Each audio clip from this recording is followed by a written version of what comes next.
no hay vida, todo lo demás no tiene ningún sentido, incluso desde el punto de vista los valores morales, la existencia misma, bueno, pues sería fundamental. La vida es un don. Para quienes somos creyentes, sabemos que Dios en su plan, en algo que se llama la ley eterna, estructuró que nuestros padres fueran procreadores de vida, pero la vida en realidad está dada por Dios.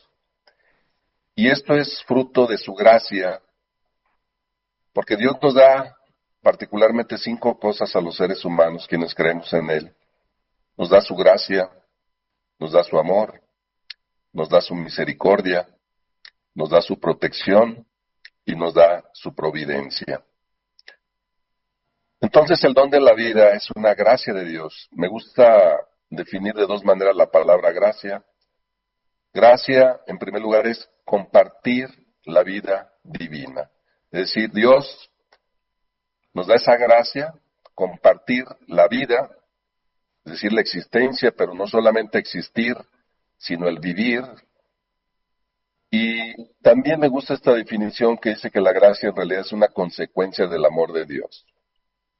Esto tiene fundamento bíblico en Génesis capítulo 1, versículo 26, donde se nos dice: hagamos al hombre a nuestra imagen y semejanza nuestra. Es una decisión de amor por la gracia de Dios, y particularmente para quienes somos creyentes sabemos que nuestra dignidad, es decir, el valor irrestricto de la persona humana, proviene de que fuimos creados a imagen y semejanza de Dios. Él decidió eso. Pudo haber decidido otra cosa, pero decidió que fuéramos a su imagen y semejanza. Y entonces, implícitamente, el hecho de que nuestros padres hayan sido procreadores, tenemos una dignidad que deriva de ese hecho. Y para quien no es creyente, que respetamos por supuesto, hay una dignidad que se llama ontológica, es decir, por el solo hecho de existir, sin reconocer a tu creador, hay una dignidad. Entonces, de cualquier manera, hay una dignidad en el ser humano, inherente, el creyente y el no creyente, y lo que hace realmente las diferentes legislaturas, las leyes, lo que se llaman las leyes positivas en los diferentes países, es proteger, por el hecho de ser un ser humano valioso, por ser valioso, proteger al ser humano en sí mismo. Pero esencialmente, pues el vivir es un don y una gracia de Dios. Realmente el nacimiento de esa dignidad, que es una gracia de Dios, como comenté, realmente el ser humano empieza en el momento de la concepción, es decir, la unión del gameto masculino, que llamamos esperma, y el gameto femenino, que llamamos óvulo. En ese momento de la concepción, entonces, a la unión de estos dos elementos, le llamamos cigoto, y durante las primeras 8 semanas de existencia, pues le llamamos embrión, y después de las 8 semanas le llamamos feto. Entonces, aquí empieza realmente el respeto a la vida, que es el que estamos comentando, porque había una cultura, es la cultura de la muerte, que en otros programas hemos comentado aquí contigo, pero podemos ahondar. Porque, en primer lugar, se dan algunas ideas que son falsas. Por ejemplo, se dice que el embrión es un qué, pero sabemos nosotros que es un quién. Ahí es una enorme diferencia, porque precisamente algunas leyes se basan en el hecho de que hasta la semana 12, particularmente en muchas legislaciones, se permite el aborto, porque se supone que en esas 12 semanas no hay un quién, y sin embargo, los elementos científicos nos dan muchos elementos para valorar ese quién, y te expongo lo siguiente. Por ejemplo, el corazón del embrión late a los 23 días después de la concepción, una cosa maravillosa. Y en la semana 12, que es en muchas legislaturas donde está el punto de quiebre entre abortar y no abortar, ¿qué sucede en la semana 12? Bueno, aproximadamente el embrión tiene de 5 a 6 centímetros de longitud, tiene entre 9 y 14 gramos de peso, es algo muy diminuto, ínfimo, pero ya suceden varias cosas. Ya tiene facciones definidas, puede moverse, puede estirarse, sus órganos están prácticamente formados, ya funcionan sus riñones y tiene evacuaciones, ya tiene los dedos formados y crecen sus uñas. Entonces la pregunta sería, ¿cómo podemos decir ante esta evidencia científica que es un qué y no es un quién?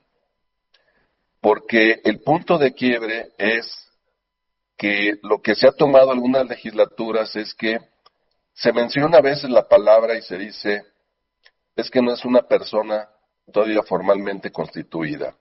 Bueno, una persona, podemos hablar de las características de una persona, pero fundamentalmente son dos, ya en una madurez plena. La persona tiene autoconciencia y la persona tiene autodeterminación, es decir, el ejercicio de su libertad. ¿El embrión lo tiene? No, pero tiene algo que ahorita vamos a explicar que se llama el estatuto del embrión. Porque si nos atenemos a esa definición de persona, pues entonces el bebé, ya un nacido, pues no tiene autoconciencia, no tiene autodeterminación. Entonces, si nos vamos a esa definición, pues quiere decir que será susceptible de matar también a quien no tenga ese nivel de desarrollo. Increíblemente esto lo entendió perfectamente Aristóteles, por razones obvias, no es un cristiano en sí mismo. ¿Por qué? Pues porque él nació 400 años antes de Cristo. Y entonces él entendió un concepto que hoy se conoce filosóficamente, antropológicamente y en metafísica, lo que es el acto y la potencia. Efectivamente, el embrión en acto es un embrión, en desarrollo, es un ser humano en proceso de gestación, pero tiene la potencia de convertirse en un ser humano y en una persona plena.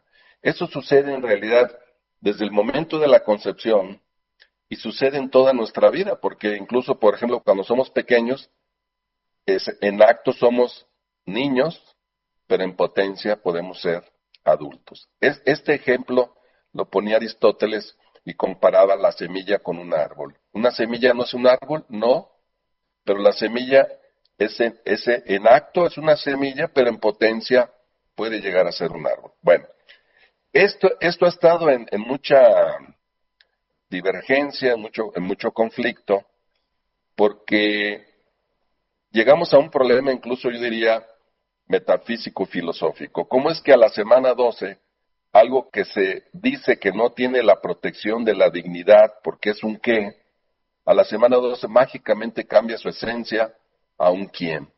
Es decir, es como si me dijeran a mí, pues un caballo a tales semanas cambia y ahora es una jirafa. Desde el punto de vista antropológico y filosófico, la esencia nunca cambia. Esa es una cosa importantísima. La esencia no cambia. Puede cambiar la materia, sí, se va modificando.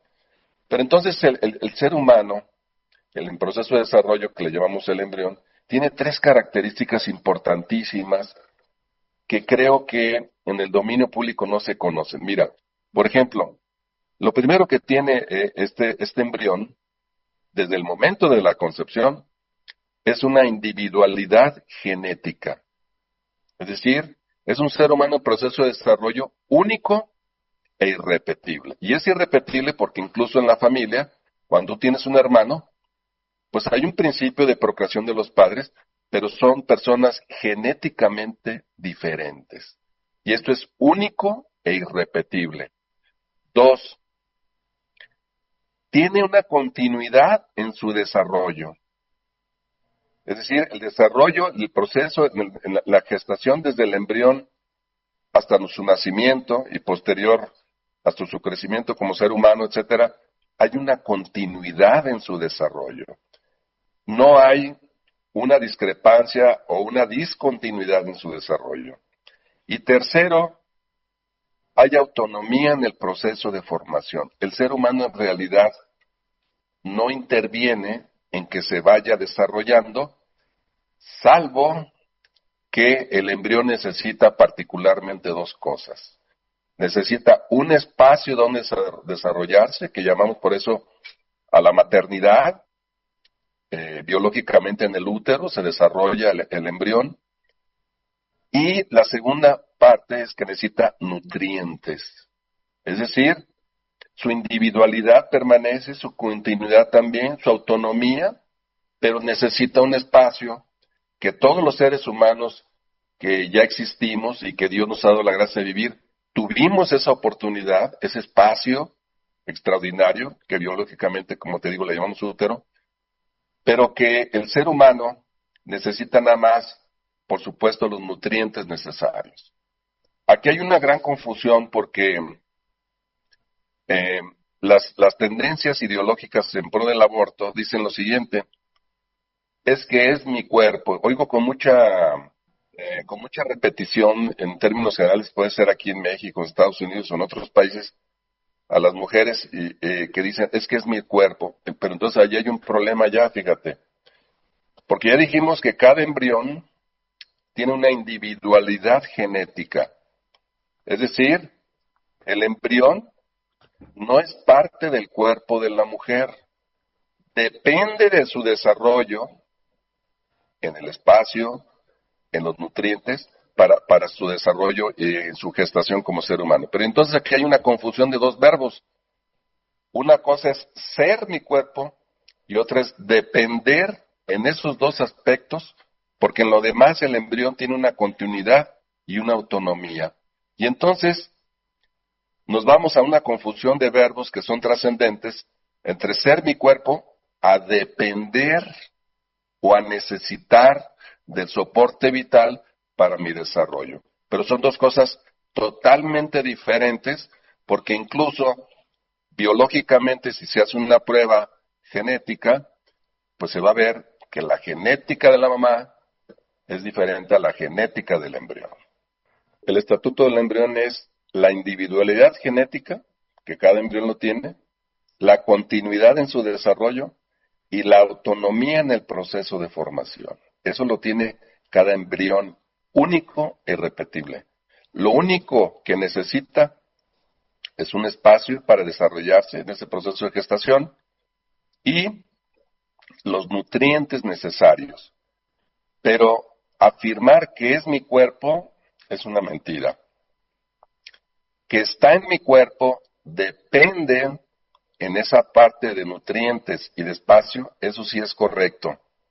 Pero no es mi cuerpo porque genéticamente no hay una individualidad de la madre genética y hay una individualidad del ser humano en el proceso de que le llamamos embrión hasta la semana 8 o después que le llamamos feto. Hay una individualidad genética y eso es científico. No es que para un creyente sea y para un no creyente no lo sea. Aquí es algo científico que está demostrado que genéticamente es un ser humano diferente, único e irrepetible.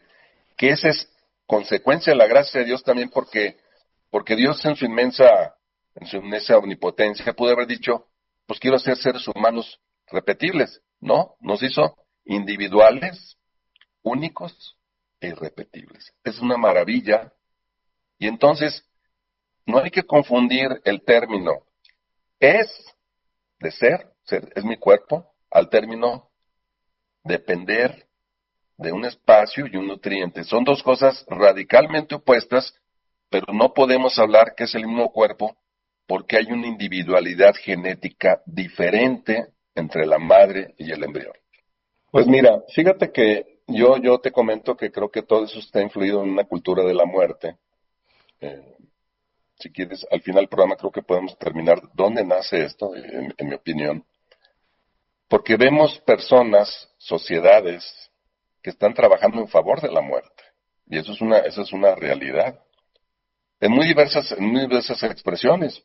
Así sea en el aborto, en la eutanasia, el suicidio asistido que tú mencionabas. Pero creo que en términos generales están trabajando en favor de la muerte. Bueno, fíjate que después de una experiencia terrible, que fue la Segunda Guerra Mundial, eh, en la ONU, el 10 de diciembre de 1948, había mucha sensibilidad de haber vivido esa enorme problemática de la Segunda Guerra Mundial asociada a la muerte. Entonces la gente estaba muy consciente del valor de la vida. Y entonces se hace lo que se llama la Declaración de los Derechos Universal, la Declaración Universal de los Derechos Humanos. Y en el artículo 3 dice una cosa muy interesante, fíjate. Todo individuo, no dice persona, dice todo individuo, fíjate la individualidad, que estamos hablando desde la individualidad genética, dice todo individuo tiene derecho a la vida, a la libertad y a la seguridad de su persona. Fíjate cómo en ese momento que había una alta sensibilidad por el valor de la vida, después de haber pasado la situación donde se manejan cifras diferentes, algunas he escuchado, por ejemplo, de cerca de 30 millones de personas que murieron en este conflicto bélico. Entonces había una sensibilidad enorme en favor de la vida. Y dice, todo individuo tiene derecho a la vida, a la libertad y a la seguridad de su persona. Bueno, de esta Declaración Universal de los Derechos Humanos surgen las diferentes leyes en las legislaturas de los países, donde siempre están orientadas en favor de la vida. Lo que ha sucedido en la cultura de la muerte es que se han sesgado las leyes, de manera que no se reconozca este derecho fundamental humano, sino que se dice, bueno, pues en las primeras 12 semanas, como no es una persona desarrollada, entonces simple y sencillamente no es un ser humano o un individuo como se establece. Bueno, el problema aquí es que se han hecho leyes que efectivamente en muchos sistemas son legales, es decir, la legalidad, pues normalmente en los sistemas democráticos implica que la mayoría las impulse, pero el que sea mayoría eso no lo convierte en algo legítimo. Fíjate la diferencia entre legal y legítimo. Lo legal es que la mayoría lo apruebe, efectivamente, en un sistema democrático.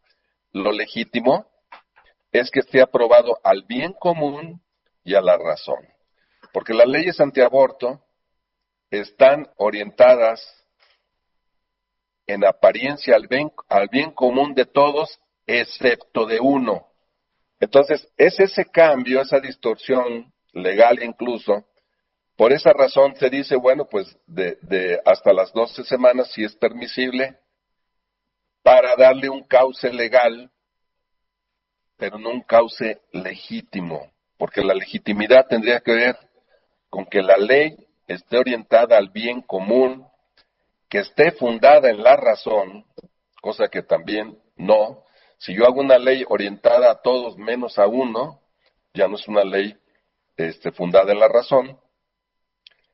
Y cuando utilizamos la razón, encontramos argumentos éticos para poder configurar esto. Entonces, en esa cultura de la muerte lo que ha venido es, sesgamos, decimos que no es un quién, damos una interpretación hacia una persona, y entonces le decimos que no tiene derechos de protección, particularmente, algunos son otros países más avanzados, hasta la semana 12.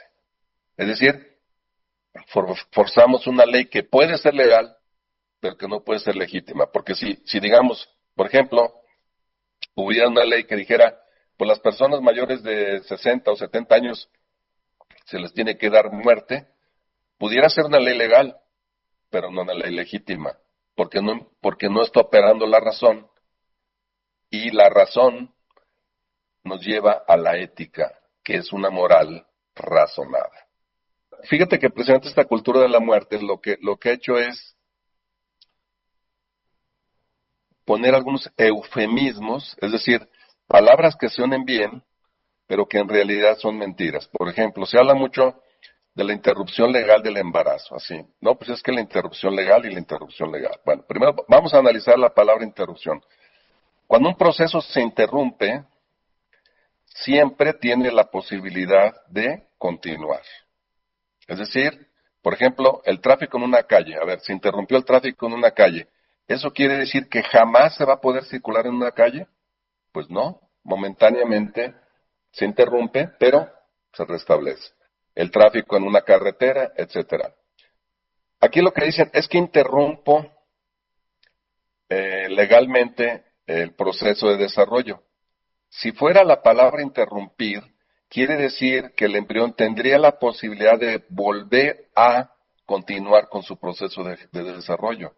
Entonces, aquí la palabra interrumpir no cabe, es un eufemismo, es una mentira, porque la palabra exacta es matar a un ser humano en proceso de desarrollo indefenso. Nada más que si yo digo eso así abiertamente, a algunas personas les puede provocar cierto rubor o cierta culpa, cierta vergüenza. Pero si yo digo interrumpir, pues como que la palabra interrumpir nos da un ambiente mucho más light. Eso es una mentira. Y lo de legal ya lo expliqué, porque lo legal no nos debe preocupar tanto, sino lo legítimo. Mira, por esa razón, el magisterio de la Iglesia siempre preocupado, particularmente en el ámbito de la figura humana, antropológicamente en todos sus aspectos, publicó un documento de la Congregación para la Doctrina de la Fe, cuando era Papa San Juan Pablo II, el 22 de febrero de 1987, que significa Donum Vitae. Y Donum Vitae es el don de la vida, porque el magisterio está preocupado en esto, porque sabemos que somos seres creados en imagen y semejanza de Dios. Déjame decirte lo que el magisterio de la Iglesia en términos generales en este documento que avaló San Juan Pablo II nos explica. Bueno, nos explica varias cosas, lo voy a resumir así muy brevemente. Dice, número 1, la dignidad de la vida del ser humano desde el momento de la concepción. ¿Por qué? Porque ahí ya hay vida. Es un ser humano en proceso de desarrollo, que ya lo comentamos ahorita.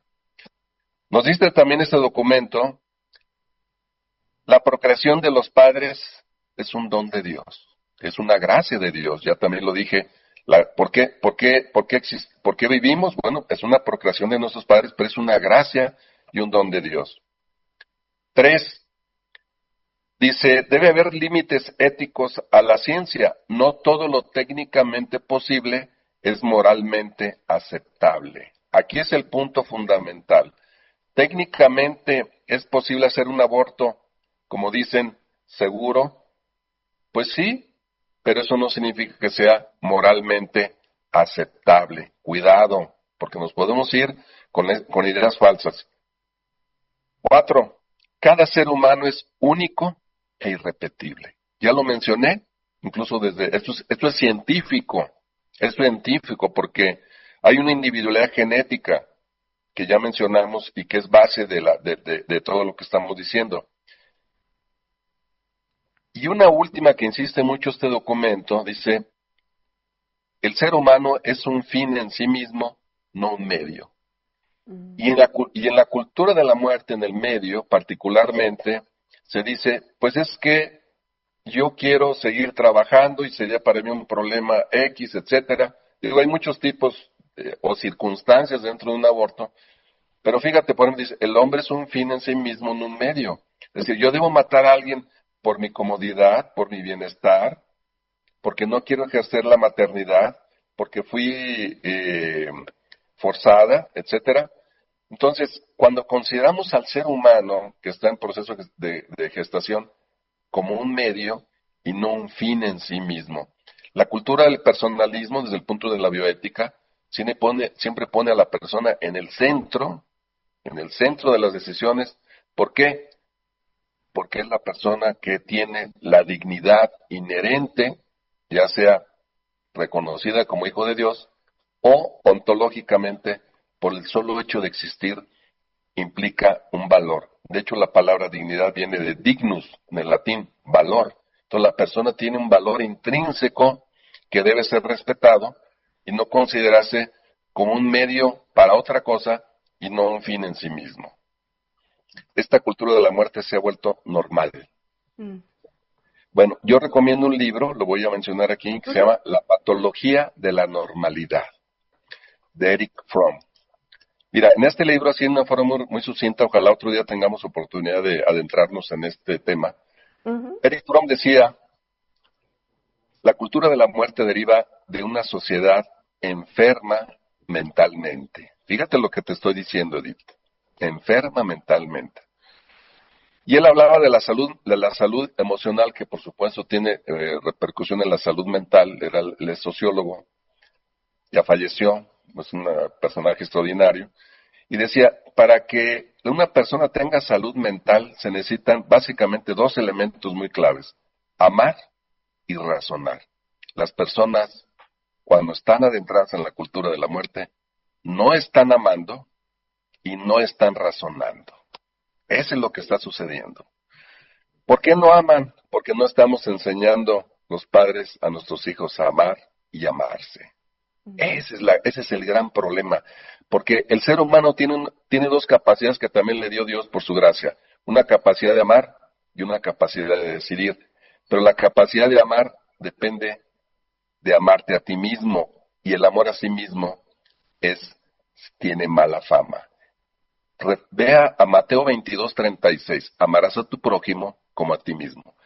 Cuando la persona no es capaz de amarse a sí mismo o no fue enseñada a amarse, entonces su tendencia natural es el desamor, los actos injustos. Se habla incluso en algunas sociedades donde han sido violentadas las personas en su infancia, particularmente por abuso de los padres o familias cercanas, que la persona acumula una ira reprimida, que no fue expresada de niño ante una situación muy disfuncional en su hogar, pero que al final del proceso de adulto, la ira no sanada lleva a destruir. Y entonces, esa problemática emocional no resuelta en familia, donde yo no aprendí a amar, quizás fui abusado de alguna manera, y ahora lo expreso, creo que la expresión es destruir, y la destrucción es la motivación fundamental de una cultura de la muerte, donde nació de un hogar disfuncional, donde no se le enseñó a amar, y donde finalmente el destruir piensan que es un recurso libre, pero se olvidan que la libertad siempre lleva responsabilidad. Porque yo escucho siempre decir, es que es mi libertad. Toda libertad que implique elegir implica una responsabilidad. Y esa responsabilidad es actuar en la verdad. Ya por eso insistí mucho en la verdad científica, porque la vida está unida a la verdad, a la libertad y a la responsabilidad. No puede estar aislado de esto, porque entonces es una actitud donde no razono y no amo. Y vemos lo que está sucediendo en la sociedad actual, Edith. Gracias a todos ustedes. Bendiciones para ustedes. Bonito día para toda nuestra audiencia.